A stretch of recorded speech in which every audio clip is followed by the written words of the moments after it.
परिवार का सपोर्ट कितना ज़्यादा इसमें महत्वपूर्ण हो जाता है इस सर्विस में? आपकी दिनचर्या कैसे रहती थी? के लिए न्यूज़पेपर से आप अपने नोट्स को कैसे अपडेट करते थे? सिनॉप्सिस का बहुत महत्वपूर्ण योगदान माना जाता है इस चीज़ के लिए, खास करके जब आप मेंस का एग्जाम देने जाते हैं रिवीजन के जी लिए। सर। तो सिनॉप्सिस बनाने का, प्रिपेयर करने का आपका क्या तरीका होता था? उसे गुमा है कि मेरी उड़ान कुछ कम है, मुझे यकीन है कि ये आसमान कुछ कम है। नमस्कार, मेरा नाम है मनीष भारती और मैं जुड़ा हूं आपसे संस्कृति आईएएस के प्रयागराज केंद्र से। आज हमारे साथ एक ऐसे मेहमान जुड़े हैं जिन्होंने अपनी काबिलियत का लोहा मनवाया है। नाम है उत्कर्ष त्रिपाठी। इन्होंने यूपीएससी 2022 में 336वीं रैंक हासिल की है। उत्कर्ष अपनी सफलता की कहानी आज हमारे साथ साझा करेंगे और उम्मीद है कि आप उससे लाभान्वित भी होंगे। उत्कर्ष जी, आपका बहुत बहुत स्वागत है हमारे कार्यक्रम में। सर बहुत बहुत धन्यवाद। आपकी सफलता के लिए मैं अपनी ओर से और पूरी संस्कृति आईएएस परिवार की ओर से आपको शुभकामनाएं देता हूं। बहुत बहुत धन्यवाद सर। आप, जैसा कि मेरी टीम रिसर्च कर रही थी, जब आपसे हमारी बातचीत होनी थी, आपकी पूरी पढ़ाई लिखाई मैंने जाना है कि इलाहाबाद से ही हुआ है, जी सर। प्रयागराज से। जी सर। तो ये क्या सफ़र, ये जो संघर्ष आपका चला है, इसके बारे में हमें कुछ बताएं।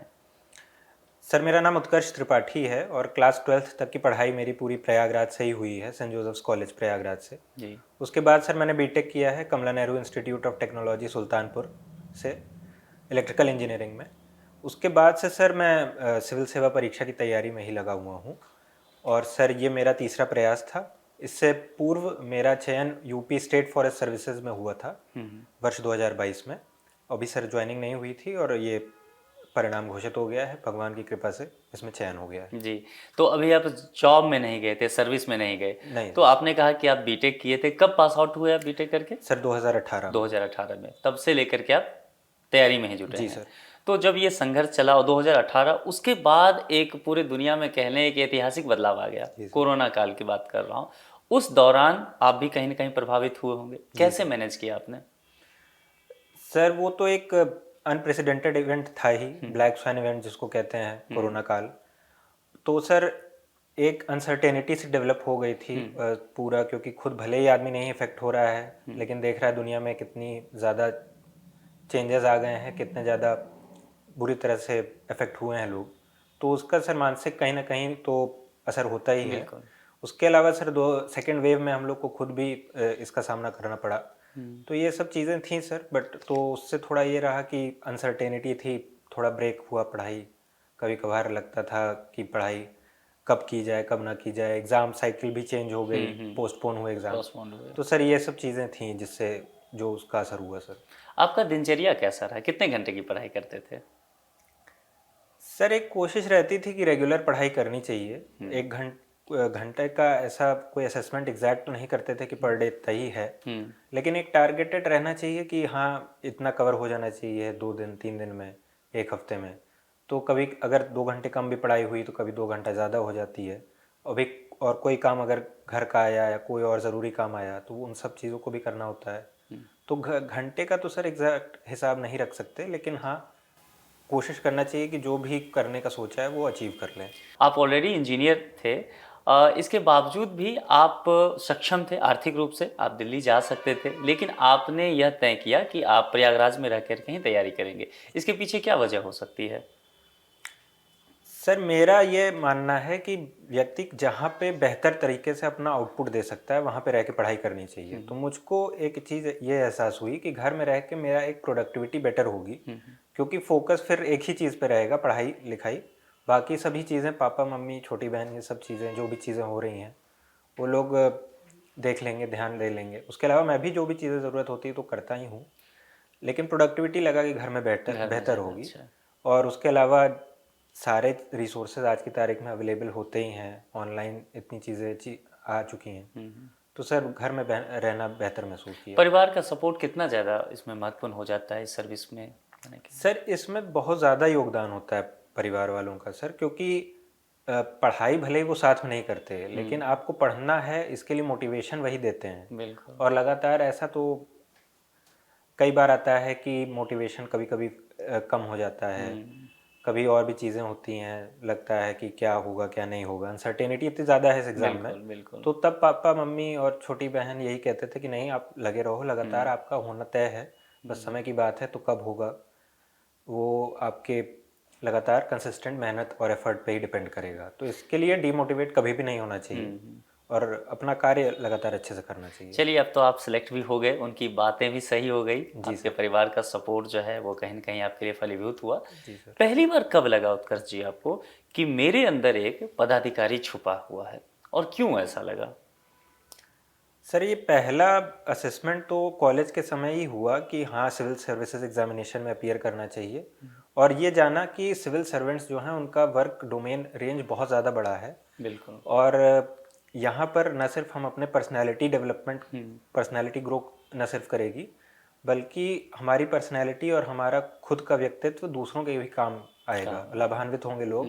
सोशल यूटिलिटी बहुत ज़्यादा है, तो इसलिए लगा सर। और उसके साथ ही मेरा इंटरेस्ट था, ये जो सब्जेक्ट्स हैं जो इस परीक्षा में पूछे जाते हैं, इन सब के प्रति मेरा एक इंटरेस्ट डेवलप हुआ। न्यूज़पेपर पढ़ना मैंने शुरू किया। तो सर वही एग्जैक्टली मैं कहूँ तो थर्ड ईयर के अराउंड, बीटेक थर्ड ईयर में ये चीज़ एहसास हुआ सर। आपकी दिनचर्या कैसे रहती थी? किस तरह से अपने आप को आपने बांधा? चूँकि मैंने जाना है कि आपने पूरी लगभग पढ़ाई, एक तो आप बता रहे हैं प्रयागराज से, और खुद से ही किया है आपने पूरा काम, तो दिनचर्या कैसे आपने तय किया? सर दिनचर्या यही रहती थी कि सबसे पहले सुबह उठकर न्यूज़पेपर कवर कर लें जितना ज़्यादा हो सके, जो भी उसमें से नोट डाउन अगर करने की ज़रूरत लगी तो वो कर लिया।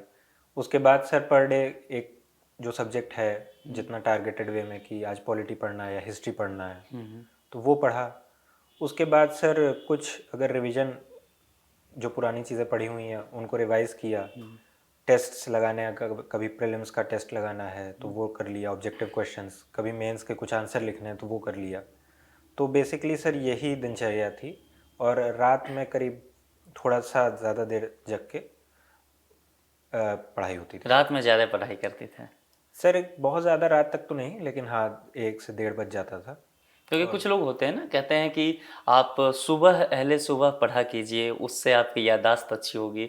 कुछ लोग कहते हैं कि नहीं, मैं तो निशाचर प्रवृत्ति का हूँ, रात में ही पढ़ूंगा। तो आपका क्या था इसमें? सर मतलब ऐसा नहीं था कुछ कि बहुत ज़्यादा रात तक पढ़ना है, एक मॉडरेट वे में पढ़ाई होती थी। हाँ लेकिन एग्ज़ाम से पहले चूंकि एग्ज़ाम दिन में होना है तो उस हिसाब से अपने आप को अलाइन कर लेना चाहिए थोड़ा, कि स्लीप साइकिल वगैरह एडजस्ट हो सही हो जाए। बस। बाकी तो सर ऐसा कोई वो नहीं है कि रात में अगर किसी को अच्छा लग रहा है पढ़ना तो बिल्कुल पढ़ना चाहिए। कोई जल्दी उठ के पढ़ पा रहा है अच्छे से तो बिल्कुल वो भी बहुत उचित है।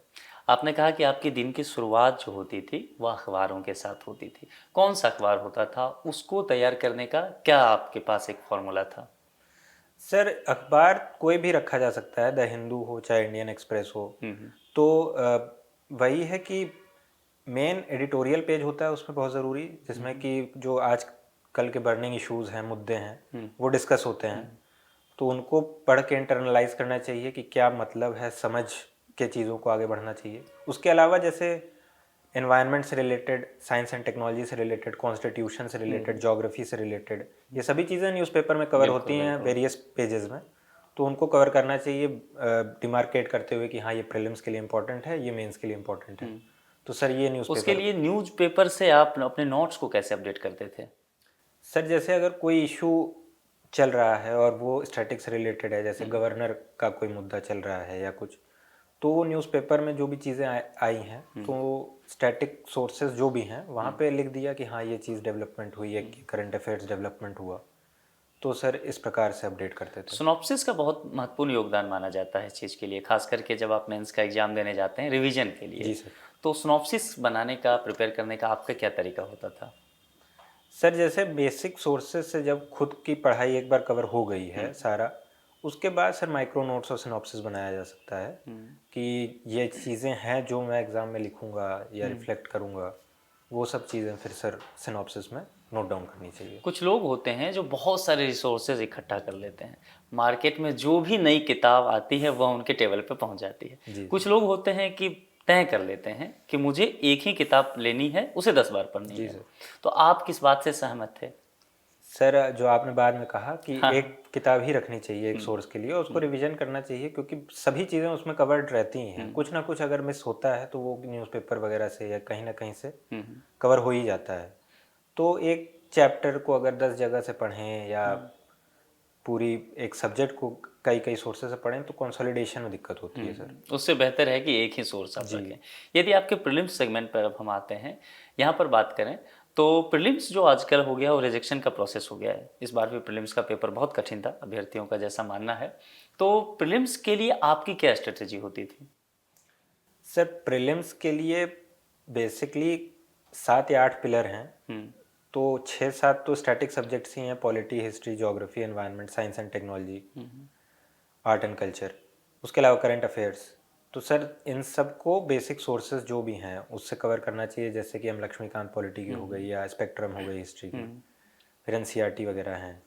उसके अलावा करंट अफेयर्स सर न्यूज़पेपर से कवर होता है या कुछ मंथली मैगजीन्स वगैरह आती हैं उनसे कवर होता है, वो करना चाहिए सर। और रिवीजन करना चाहिए। उसके बाद जब 1 से 1.5 महीना बचा हो या 2 महीना बचा हो तो टेस्ट वगैरह लगा के अपनी एक स्ट्रेटजी कैसे एग्ज़ाम को अप्रोच करेंगे वो डेवलप कर लेनी चाहिए। आपने एनसीईआरटी की बात की, एनसीईआरटी पढ़ना कितना ज़रूरी हो जाता है और आपने क्या एनसीईआरटी के साथ आपका तैयारी हुआ? जी सर, मेरी तैयारी का एक बहुत अहम हिस्सा है एनसीईआरटी। एनसीईआरटी सर ज़रूरी इसलिए क्योंकि ऑलमोस्ट सभी सब्जेक्ट में बेसिक इवेंट्स और अफेयर्स उसमें कवर्ड हैं। बिल्कुल। तो और वो एग्ज़ाम में पूछा भी जाता है, ज़रूरी तो नहीं हर बार आए लेकिन आता है। तो सर उसको कवर कर लेना चाहिए और कोई वो बहुत मैसिव रिसोर्स नहीं है। आपने टेस्ट सीरीज की बात की प्रीलिम्स के लिए, तो टेस्ट सीरीज कितना मायने रखता है, उसको कैसे लगाना चाहिए और फिर उसका एनालिसिस कैसे करे कैंडिडेट? सर टेस्ट सीरीज़ बहुत इंपॉर्टेंट इसलिए हो जाती है क्योंकि वो हमारा असेसमेंट हमको पता चलता है कि क्या पढ़ाई हमने की है और कितना ग्रेस्प हुआ है और क्या हमको इम्प्रूव करना है। तो टेस्ट को एग्ज़ाम एनवायरनमेंट में 2 घंटे में सॉल्व करना चाहिए और उसके बाद देखना चाहिए कि किस एरिया के क्वेश्चन गलत हो रहे हैं। बिल्कुल। जैसे स्टैटिक पोर्शन का गलत हो रहे हैं प्रश्न या करंट अफेयर्स के, फिर वो जहाँ से भी आपने पढ़ा हुआ है वहाँ से स्टैंडर्ड सोर्स से जाके उसको रिवाइज करना चाहिए सर। मेंस का ये एग्ज़ाम माना जाता है, मैं इसीलिए कह रहा हूँ कि प्रीलिम्स तो एक क्वालिफाइंग नेचर का है, मामला तो खेल शुरू होता है मेंस से। और मेंस के लिए मानते हैं कि आंसर राइटिंग बहुत ज़रूरी है। तो आप कितना आंसर राइटिंग करते थे? सर आंसर राइटिंग बहुत ही इम्पोर्टेंट है बिकॉज वही रिफ्लेक्ट होता है असल में एग्ज़ाम में जाकर। तो आंसर राइटिंग सर मैं कर लेता था कि प्रीवियस ईयर क्वेश्चंस वगैरह सॉल्व हो जाने चाहिए।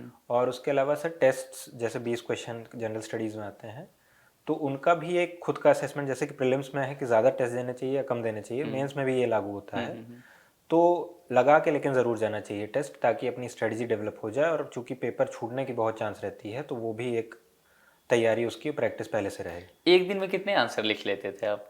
सर पर डे का ज़रूरी नहीं है कि आंसर लिखा जाए, लेकिन हाँ अगर लिख रहे हैं एक दिन तो कुछ कभी 8 क्वेश्चंस लिख लिए किसी एक टॉपिक से रिलेटेड, कभी 10 लिख लिए, कभी लगा तो 3-4 में ही अगर असेसमेंट हो गया कि हाँ ठीक जा रहा है तो वैसे लिख लिए सर।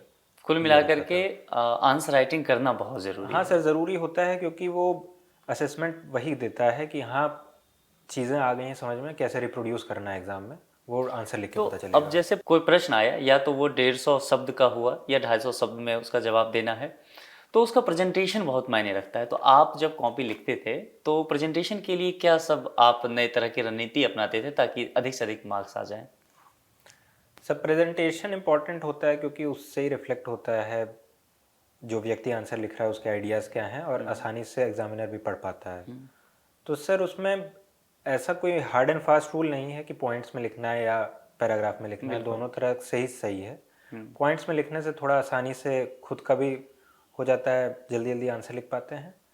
उसके अलावा कभी सर कुछ बॉक्स में कभी कोई चीज़ लिख दी या कोई हब एंड स्पोक वगैरह, ऐसा कोई मेरा सर लेकिन नहीं था कि डायग्राम या ऐसा कुछ फ्लो चार्ट बनाना ही है। अलग अलग लोगों का अलग अलग स्ट्रेटजी होती है सर इसमें। तो मान लीजिए एक प्रश्न, कोई भी एक प्रश्न हो और उस प्रश्न को फ्रेमिंग करना हो और 250 शब्द में उसे करना हो, तो आपकी क्या स्ट्रेटेजी होती थी उस क्वेश्चन को देख करके? इंट्रो पे या कंक्लूजन पे कितना क्या करते थे आप?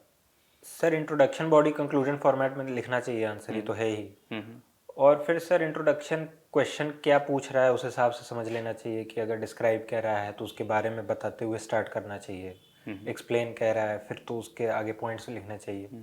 फिर सर ज़रूरी नहीं कि कंक्लूजन हर आंसर में लिखा जाए, लेकिन कुछ ना कुछ स्पेसिफिक फैक्ट या कुछ चीज़ उससे रिलेटेड अगर याद आ रही है तो कंक्लूजन में लिखा जा सकता है। इससे पहले आप यूपीएससी का इंटरव्यू दिए थे क्या?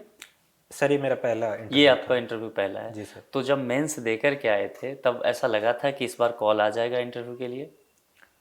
हाँ सर, पिछली बार चूंकि बहुत ज़्यादा अंकों से नहीं रुका था, अच्छा। तो लग रहा था कि हाँ इस बार बेहतर हुआ है, चीज़ें इम्प्रूव हुई हैं, तो आ जाना चाहिए सर। यूपीएससी के मेंस में एक सब्जेक्ट है इथिक्स। जी इथिक्स की तैयारी कैसे करें और इथिक्स व्यक्तित्व में कैसे झलके?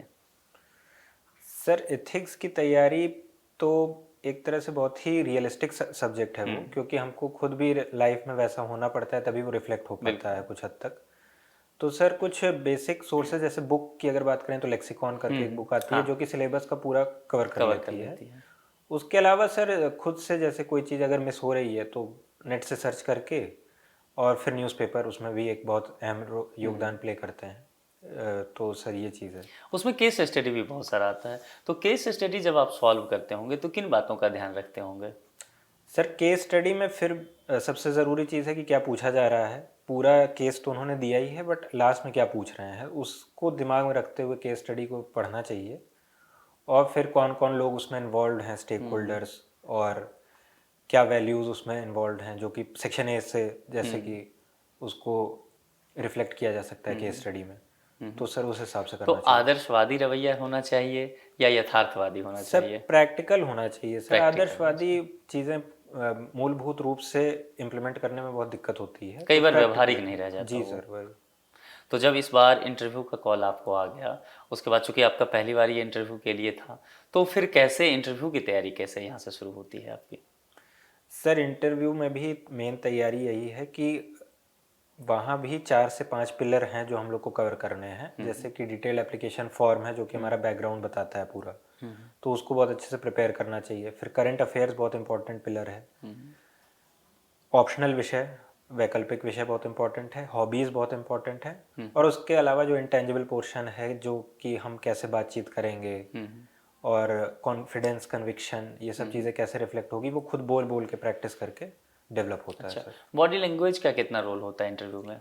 सर बॉडी लैंग्वेज का मेरे हिसाब से बहुत इंपॉर्टेंट रोल होता है, क्योंकि वो रिफ्लेक्ट करती है कि आप जो बोल रहे हैं उस पर विश्वास रखते हैं, तभी आप वो चीज़ बोल रहे हैं, और उसके बारे में आपको अच्छी जानकारी है तब आप बोल रहे तो हैं। बोल रहे हैं जब आपका इंटरव्यू होने वाला होगा, अब आप कमरे में जा रहे होंगे, उससे पहले क्या मन मस्तिष्क में चल रहा था, उसके विषय में थोड़ा बताइए। सर ऐसा कुछ बहुत ज़्यादा नहीं चल रहा था। कोशिश यही थी कि चीज़ों को सिंपल रखा जाए और ज़्यादा ओवर थिंकिंग ना हो उस समय, और कूल और काम होकर जो चीज़ें सोची हैं कि ये चीज़ें करनी है इंटरव्यू में, वो ज़रूर इम्प्लीमेंट हो जाए। तो यही था सर, नॉर्मल कूल और काम रह के और कोशिश जब रहने की इंटरव्यू कोशिश हॉल की। में गए होंगे आप, तब कैसा महसूस हो रहा था? कब लगा कि अब शायद हो जाए सिलेक्शन? सर ये तो इंटरव्यू रूम में घुसने के बाद तो सिर्फ सर वही रहता है कि क्या पूछा जा रहा है, उसको कैसे रिप्लाई करना है। वो सब तो उस समय दिमाग में और कुछ नहीं चलता है। हाँ, एग्ज़ाम इंटरव्यू देने के बाद लग रहा था कि हाँ जो चीज़ें सोची थी कि हाँ ये काम रहना है, कंपोज रहना है, तो वो चीज़ें इम्प्लीमेंट हुई हैं। और सर उम्मीद थी कि हाँ इससे नंबर ठीक आ जाएंगे और अच्छा, चयन हो जाएगा। तो इंटरव्यू जब ख़त्म हो गया उसके बाद कैसा महसूस कर रहे थे? सर अच्छा लग रहा था, सेटिस्फैक्ट्री फील हो रहा था, क्योंकि जो चीज़ें सोची थी वो चीज़ें की थी। कोई क्वेश्चन है जो बहुत दिलचस्प वाकया हो अपने आपके इंटरव्यू के दरमियान का? सर ऐसा कोई स्पेसिफिक क्वेश्चन बहुत वैसा नहीं था, क्योंकि ज़्यादातर क्वेश्चंस वही थे जो रिप्लाई मैं दे रहा था, उससे वो लोग पिक करके क्वेश्चंस पूछ रहे थे। फैक्चुअल था या ओपिनियन बेस्ड था? सर ओपिनियन बेस्ड ही था, फैक्चुअल ऐसा कुछ नहीं था सर। मान लीजिए फैक्चुअल क्वेश्चन आ जाता है, जी सर। यदि जानकारी नहीं हो, यदि आपको ही नहीं जानकारी होता, तो फिर उस कंडीशन में क्या करना चाहिए? सर वैस उस कंडीशन में सर सिर ये सीधे सीधे रिप्लाई किया जा सकता है कि इसका सर मुझको जानकारी नहीं है, मैं देख लूँगा, और मुझको I am very sorry for that. मतलब ईमानदार रहें जी कुल सर। मिलाकर जी के, आप सर। वहाँ बनावटी ना बने, जी तो वो सर। आपके लिए ज़्यादा जी अच्छा सर। रहेगा। मैगजीन की भूमिका भी बहुत मानी जाती है, तो मैगजीन को किस हिसाब से देखते हैं? आपने कैसे तैयारी की, या आपने मैगजीन लिया या नहीं, किस तरह से देखते हैं? सर स्टार्टिंग में तो मैंने तो कुछ मंथली मैगजीन्स रेफ़र की थी, बट वो बहुत ज़्यादा हो जा रहा था कवर करना, तो डिफ़िकल्टी हो रही थी। तो बाद में उतना ज़्यादा तो नहीं हो पाता था। जो सब्जेक्ट जिससे लगता था कि कवर नहीं हो पाया ठीक से, जैसे इन्वायरमेंट या कुछ, तो वो सब थोड़ा बहुत देख लिया। उसके अलावा सर बहुत ज़्यादा इसके ज़रूरी नहीं है कि मैगज़ीन पढ़ी ही जाए सर। ये तैयारी जब लंबा इतना हुआ, तब आपको कभी ऐसा महसूस होता था कि इन सब चीज़ों को छोड़ करके आप कुछ और कर लें, ऑलरेडी सेलेक्ट हैं ही एक जगह, वही उसी को ज्वाइन कर लें?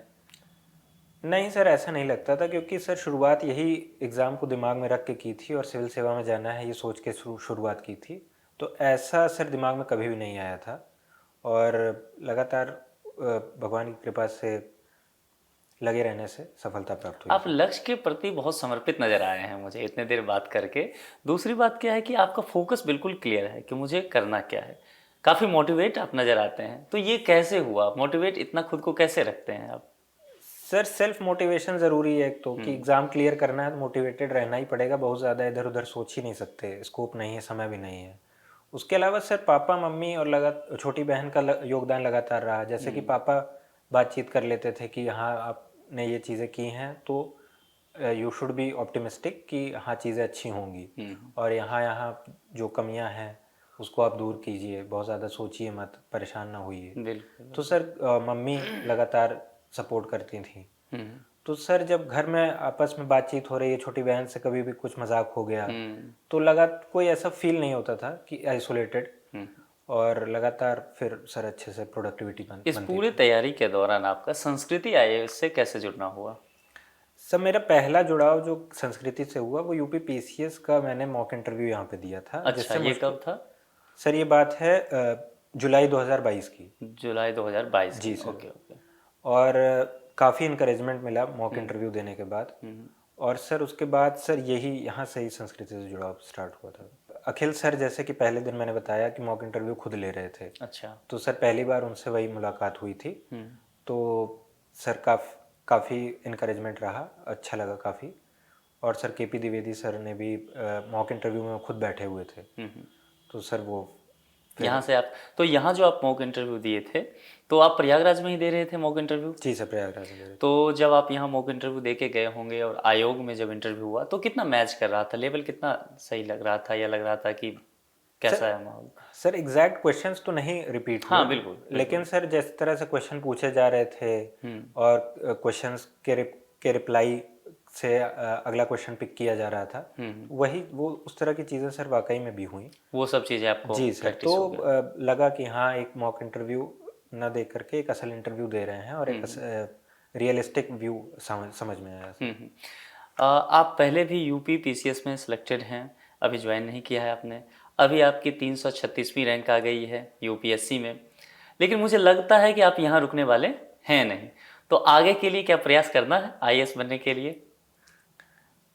सर अब यूपी स्टेट फॉरेस्ट सर्विसेज में सिलेक्शन हुआ था जिस समय, तो वो भी सर एक बाई प्रोडक्ट ही था, क्योंकि सिविल सेवा परीक्षा की तैयारी की थी। और उसके कुछ समय बाद यहाँ के रिटन एग्जामिनेशन का रिजल्ट आया तो उसमें चयन हो गया ऊपर वाले की कृपा से। तो सर फिलहाल तो सर निश्चित रूप से कोशिश रहेगी कि हाँ और इम्प्रूव हो जाए। जी सर। चलिए, हमारी शुभकामना भी है कि आप और अच्छा करें, आप और बेहतर करें। आप अंत में कोई संदेश देना चाहें अपने जूनियर्स के लिए या आने वाले जो भी कैंडिडेट हैं आपके तरह जो सेल्फ स्टडी कर रहे हैं, वो क्या करें तो ज़रूर बताएं। सर मेरा यही संदेश रहेगा कि परसिस्टेंस और परसीवरेंस ये बहुत इम्पोर्टेंट है, लगातार अपनी गलतियों को दूर करने के लिए और इम्प्रूव करने के लिए। तो वो करते रहना चाहिए खुद का सेल्फ असेसमेंट करके। और उसके अलावा जो भी चीज़ें हैं जैसे प्रिलिमिनरी एग्जामिनेशन की तैयारी, मेन एग्जामिनेशन की तैयारी, सब्जेक्ट वाइज करते रहना चाहिए। और बहुत ज़्यादा सोर्सेस के लिए ज़रूरी नहीं है कि पीछे भागा जाए उनके, एक दो सोर्सेस से चीज़ें हो जाएंगी। और खुद पे विश्वास रखना चाहिए, ऊपर वाले पे विश्वास रखना चाहिए, और अपना कार्य अच्छे से करना चाहिए। उत्कर्ष जी, आपने अपने कीमती वक्त से हमारे लिए समय निकाला, आपका बहुत बहुत शुक्रिया। हम आपके उज्जवल भविष्य की कामना करते हैं और उम्मीद करते हैं आप आगे भी बेहतर करते रहेंगे और एक अधिकारी के रूप में आप समाज के लिए अपना महत्वपूर्ण योगदान निभा पाएंगे। शुक्रिया। Thank you so much sir.